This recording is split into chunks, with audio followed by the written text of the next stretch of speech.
तो कोरोना काल में जो रिपोर्ट्स आ रही हैं वो ये कि लोगों की मौत ऑक्सीजन की कमी से हो रही है और इसीलिए न्यूज नेशन की टीम ने ऑक्सीजन सिलेंडरों का रियलिटी टेस्ट किया है। दिल्ली के एक ऑक्सीजन प्लांट से देखिए न्यूज नेशन संवाददाता राहुल डबास की रिपोर्ट। महाराष्ट्र के मुख्यमंत्री उद्धव ठाकरे खुद कह चुके हैं प्रधानमंत्री नरेंद्र मोदी से कि ऑक्सीजन की सप्लाई खत्म हो रही है, वायुसेना से मदद पहुंचाइए।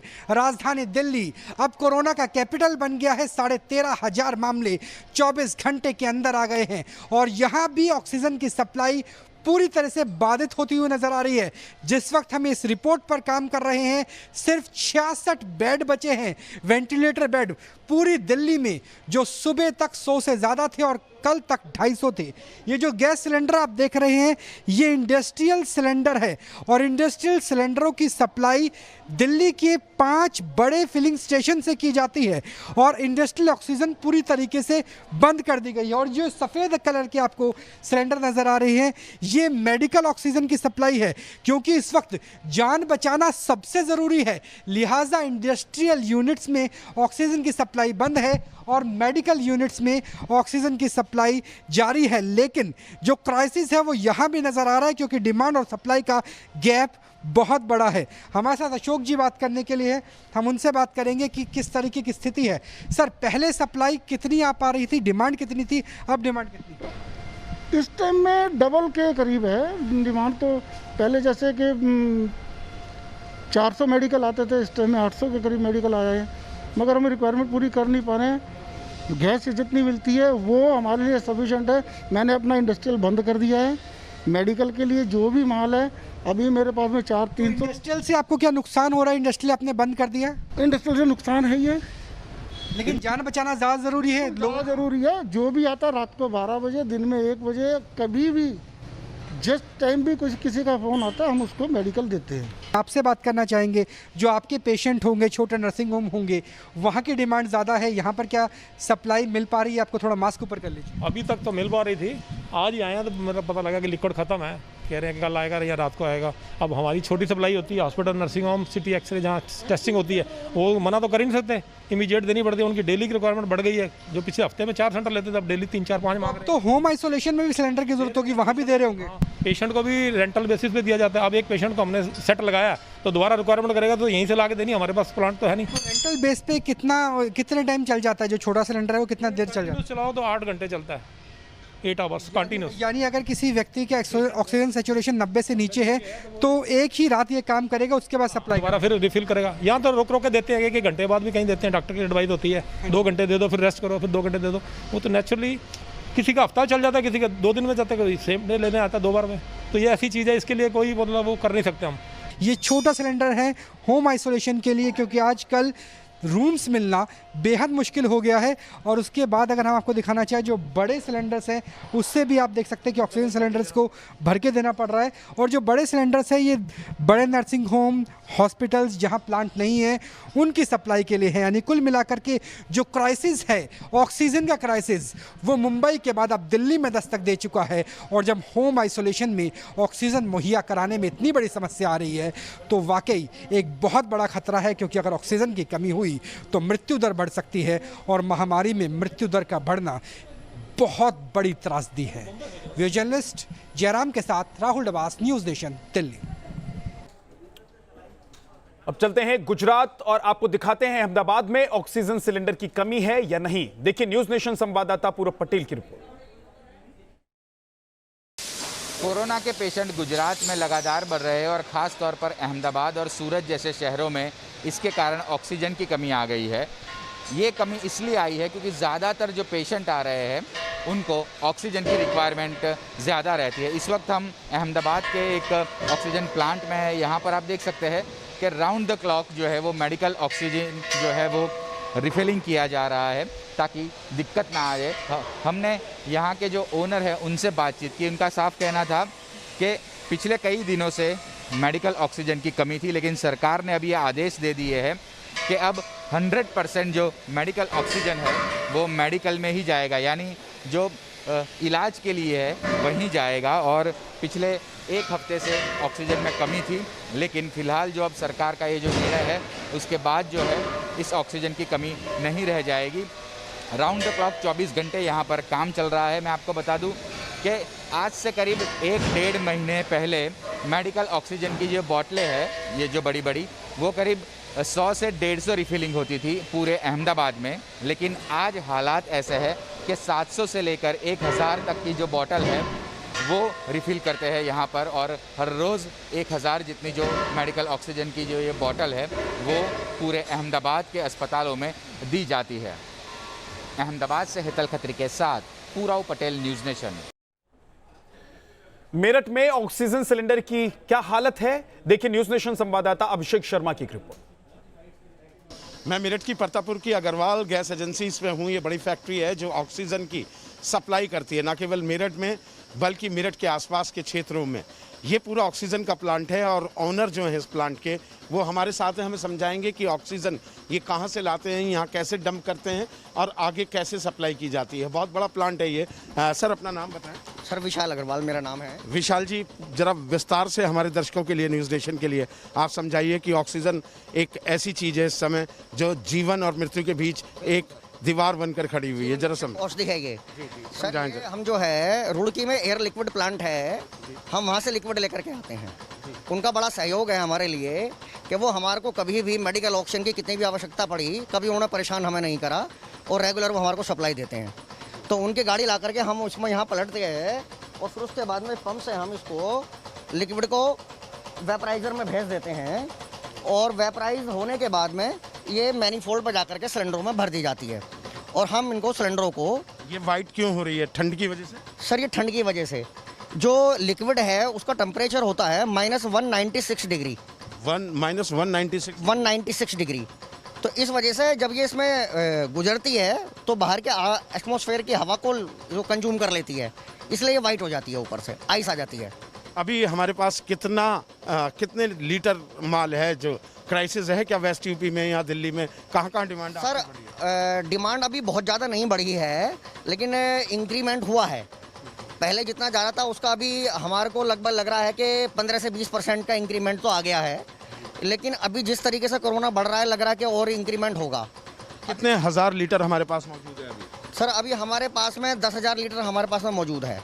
10,000 लीटर अमूमन कितने दिन में कितने मरीजों को सही कर सकती है? सर 10,000 लीटर का मतलब हो गया, इसमें लगभग 1,000 से 1,200 सिलेंडर इसमें रिफिल हो जाते हैं और ख़त्म होते ही आ जाएगी वो? हाँ सर, वो टैंकर चला जाता है लेने के लिए, वो लेकर के आता रहता है पलट के और वो काम चलता रहता है। कितने दिन में टैंकर आ जाता है? सर हर दूसरे दिन आ जाता है। पब्लिक पैनिक ना हो और इस बात को समझे कि ऑक्सीजन की कतई कमी नहीं है। ऑक्सीजन प्लांट के जो ऑनर हैं वो दिन रात मेहनत कर रहे हैं और ये वादा भी कर रहे हैं कि किसी भी तरीके से वो ऑक्सीजन की कमी नहीं होने देंगे। वीडियो जर्नलिस्ट नवीन पाल के साथ अभिषेक शर्मा, मेरठ, न्यूज़ नेशन। जयपुर के अस्पतालों तक रोजाना ऑक्सीजन पहुंचाई जा रही है। हालांकि हालात अगर ऐसे ही रहे तो ऑक्सीजन की कमी जयपुर में देखने को मिल सकती है। एक रिपोर्ट देखिए। कोरोना की दूसरी लहर देश के लिए खतरनाक साबित हो रही है, लेकिन केवल महाराष्ट्र, गुजरात, उत्तर प्रदेश या छत्तीसगढ़ में ही कोरोना की कहर का खतरा तेजी से नहीं बढ़ रहा है, बल्कि राजस्थान भी इससे अछूता नहीं है। आप तस्वीरें के जरिए समझिए। फिलहाल हम RUHS में ऑक्सीजन गैस प्लांट पर है और गैस रिफिलिंग का काम यहाँ चल रहा है और करीब 24 घंटे में एक बार इस प्लांट में गैस रिफिलिंग की जाती है और इसकी क्षमता है 1700 सिलेंडर की। लेकिन गंभीर जो तथ्य सामने आ रहा है वो ये है कि 2 दिन पहले यहाँ करीब 300 या 400 सिलेंडर ही ज़रूरत पड़ रही थी, लेकिन अब प्रतिदिन 800 सिलेंडर की ज़रूरत पड़ रही है। तो आप अंदाज़ा लगा सकते हैं कि अगर लगातार इस तरह कोरोना संक्रमण बढ़ता रहा तो ये प्लांट कम पड़ जाएगा, यानी कि ऑक्सीजन सिलेंडर की कमी यहाँ भी हो सकती है। सबसे बड़ी बात जो देखने को मिल रही है कि कोरोना की रफ्तार राजस्थान में बेहद तेज़ी से बढ़ रही है। अप्रैल के आंकड़ों पर अगर नज़र डालें तो हर दिन कोरोना रिकॉर्ड तोड़ने पर आमादा है। 28 मौत का रिकॉर्ड राजस्थान बना चुका है। 5,528 मरीज कल संक्रमित सामने आए थे। रिकवरी रेट प्रतिदिन घट रही है। एक्टिव मरीज राजस्थान में 40,000 से अधिक हो चुके हैं। और सबसे गंभीर खतरा, कोरोना के जो केस यहाँ आ रहे हैं वो अधिक सीरियस आ रहे हैं, यानी कि उनको ऑक्सीजन सिलेंडर की ज़रूरत पड़ रही है, वेंटिलेटर की ज़रूरत पड़ रही है, बेड की ज़रूरत पड़ रही है। ऐसे में अगर यही हालात रहे तो अब तय मानिए 1 सप्ताह के अंदर राजस्थान में गुजरात और महाराष्ट्र जैसे हालात आपको नज़र आने लगेंगे। विक्रम जी, आप लगातार यहाँ देखते हो मरीज आते हैं, पहली वेव और इस वेव में कितना अंतर आप देख रहे हैं? सर, पहली वेव में तो कुछ आसानी थी, लेकिन इस वेव में ऐसा लग रहा है कि जैसे कोई बाढ़ सी आ गई है। बहुत बुरे हालात है और मरीजों की संख्या पहले से डबल हो गई है। पिछले साल में भी इतने एडमिशन एक दिन में नहीं हुए जितने कल हुए। कल 160 के आसपास एडमिशन हुए हैं और वो भी करीब करीब सभी पेशेंट ऑक्सीजन के ऊपर थे। तो पहले इतना नहीं था, पहले आते थे पेशेंट बिना ऑक्सीजन के भी आते थे, चलते फिरते भी आते थे, लेकिन कल जो देखा सबको ऑक्सीजन की आवश्यकता है और ज़्यादातर पेशेंट निमोनिया के शिकार वाले आ रहे हैं सर। यानी कि एक बात बहुत साफ है, केवल संसाधनों के दम पर कोरोना की जंग को जीतना आसान नहीं है। हम ये कल्पना करें कि जितने भी कोरोना पॉजिटिव होंगे सभी को ऑक्सीजन सिलेंडर मिल पाएगा, वेंटिलेटर मिल पाएगा, बेड मिल पाएगा, बहुत कहना मुश्किल है। ज़रूरत यही है कि हम कोरोना गाइडलाइन का सख्ती से पालन करें, फील्ड में निकले तो पूरी सावधानी बरतें। और अगर आप ये सोच रहे हो कि इस तरह लापरवाही बरतते रहेंगे, मास्क के बिना घूमते रहेंगे, सोशल डिस्टेंस की धज्जियाँ उड़ाते रहेंगे और आप फिर ये कल्पना करें कि हॉस्पिटल में जाके आपको बेड मिल जाएगा, ऑक्सीजन सिलेंडर मिल जाएगा, तो तय मानिए हालात भयावह होने वाले हैं। थम जाइए समय रहते, नहीं तो ये कोरोना का महाविस्फोट राजस्थान की धरती पर बहुत जल्द आपको देखने को मिल जाएगा। वीडियो जर्नलिस्ट राजू चौधरी के साथ लाल सिंह फौजदार, न्यूज नेशन, जयपुर। राजस्थान में कोरोना का कहर जारी है। अस्पतालों में भारी संख्या में लोग पहुंच रहे हैं। RUHS अस्पताल के अधीक्षक डॉक्टर अजीत सिंह से बात की न्यूज नेशन संवाददाता लाल सिंह फौजदार। कोरोना की लहर का पूरे देश में कहर बरप रहा है, इससे राजस्थान भी अछूता नहीं है, लेकिन कई राज्यों से बेहद चिंताजनक तस्वीरें सामने आ रही हैं। महाराष्ट्र, गुजरात, उत्तर प्रदेश, जहां पर ऑक्सीजन सिलेंडर की कमी बताई जा रही है, वेंटिलेटर नहीं है, यहां तक कि शमशान घाटों में जगह नहीं है। क्या राजस्थान में किस तरह के हालात हैं, क्या है ग्राउंड रियलिटी? हम पहुंचे हैं कोविड डेडिकेट हॉस्पिटल RUHS और मेरे साथ हैं अधीक्षक अजीत सिंह जी, उनसे बात करते हैं। सर, फिलहाल जो चिंता पूरे देश भर से उभर कर आ रही है, कल आपकी VC भी थी CM के साथ, यहाँ भी जो लगातार केसेज बढ़ रहे हैं, तो उसके आधार पर सर हम RUHS की बात करें तो ऑक्सीजन सिलेंडर और मरीजों की क्या स्थिति है, कितने मरीज हैं, कितने सिलेंडर हैं? RUHS की अगर इंफ्रास्ट्रक्चर की हम बात करते हैं, क्योंकि हम पहली जो कोविड की वेव थी उसको देखते हुए यहाँ पर तैयारियाँ पहले से ही बड़ी मुस्तैदी के साथ राज्य सरकार ने कर ली थी। टोटल बेड की अगर मैं बात करता हूँ तो 1200 बेड की क्षमता आज हमारे पास है और आज का फिगर अगर IPD पेशेंट का मैं आपसे शेयर करूं तो 608 पेशेंट हमारे पास आज एडमिट हैं। तो ओवरऑल अगर मोटा मोटा आकलन करते हैं तो 50% हमारी एक बेड ऑक्यूपेंसी अब आ गई है। ये बेड ऑक्यूपेंसी हमारे लिए चिंता का विषय इसलिए है कि 15 दिन पहले हम इसी बेड ऑक्यूपेंसी में 11% पे थे, वो इंक्रीज होकर 50% पे चली गई विदिन 15 डेज। और पिछले 4 दिन से जो IPD का फिगर, जो भर्ती होने वाले मरीजों की संख्या है, वो 100 से ऊपर है। 7 दिन बाद मरीज को रेमडेसिविर लगाने को मतलब नहीं रह जाता है, तो ये नई बहस को देश में जन्म दे सकता है। जब क्या जरूरत है फिर अन्य विकल्प आ सकते हैं, तो रेमडेसिविर की क्या स्थिति है सर, और आप क्या सजेशन करना चाहेंगे? रेमडेसिविर की साइंटिफिकली अप्रूवल को देखते हुए जो रिसर्च हुई है और जो आर्टिकल इंटरनेशनल जर्नल्स में स्टडी के बाद पब्लिश होता है या रिसर्च के बाद पब्लिश होता है, उन सब का रिसर्च का मूल मंत्र यही है कि अर्ली स्टेज में अगर हम रेमडेसिविर को विदिन 5 to 7 डेज यूज़ करते हैं तो उसके अच्छे रिजल्ट देखे गए हैं। कई इंटरनेशनल स्टडियाँ हो गई जिसके अंदर ये ऐसे रिजल्ट्स पाए गए। उसको देखते हुए पेशेंट की हिस्ट्री के साथ, ऑनसेट ऑफ सिम्टम के साथ ये चीज़ देखी गई कि किस पेशेंट की कितने दिन की हिस्ट्री है।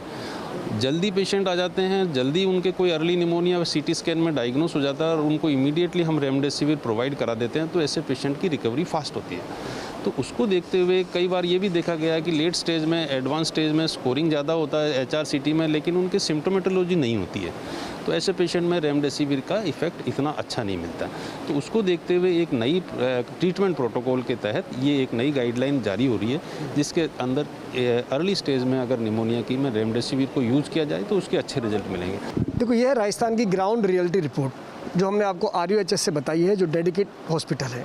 1200 बेड है, 650 बेड अभी मरीज भर्ती हैं, लेकिन गंभीर बात यह है कि लगातार 100 से 150 मरीज प्रतिदिन आ रहे हैं। यानी कि अगर यही स्थिति रही तो RUHS में बेड की कमी निश्चित रूप से आ जाएगी। यही वजह है कि अजीत सिंह का कहना है कि केवल हॉस्पिटल के दम पर हम कोरोना की जंग को नहीं जीत सकते, हमें फील्ड में कोरोना गाइडलाइन का सख्ती से पालना करनी होगी, नहीं तो कोई बड़ी बात नहीं कि महाराष्ट्र और गुजरात जैसे हालात राजस्थान में भी बन जाए। वीडियो जर्नलिस्ट राजू चौधरी के साथ लाल सिंह फौजदार, न्यूज नेशन, जयपुर। तो देश के अलग अलग हिस्सों से हम रिपोर्ट आपको दिखा रहे हैं कि किस जगह है, किस हॉस्पिटल में ऑक्सीजन को लेकर अभी क्या तस्वीर है, क्या सिचुएशन है, हालात कैसे हैं। अब आपको लखनऊ लेकर चलते हैं और वहां पर ऑक्सीजन को लेकर हालात कैसे हैं, एक रिपोर्ट दिखाते हैं।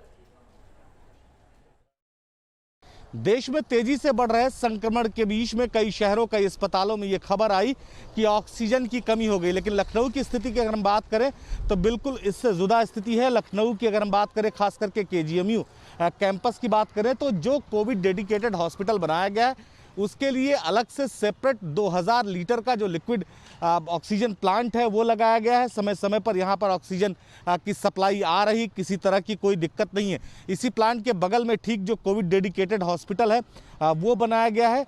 250 बेडों की क्षमता है और पूरी क्षमता के साथ ये ऑक्सीजन प्लांट चल रहा है। मेडिकल कॉलेज की अगर हम बात करें तो कई ऑक्सीजन प्लांट है यहाँ। 2000 लीटर ये कोविड डेडिकेटेड के लिए डेडिकेटेड है। इसके साथ ही हम बात करें तो 90,000 लीटर का पूरे जो KGMU परिसर है उसमें लिक्विड प्लांट लगा हुआ है, जहां ऑक्सीजन की लिक्विड की गाड़ियां आती रहती हैं और पूरी तरह से स्थिति सामान्य है।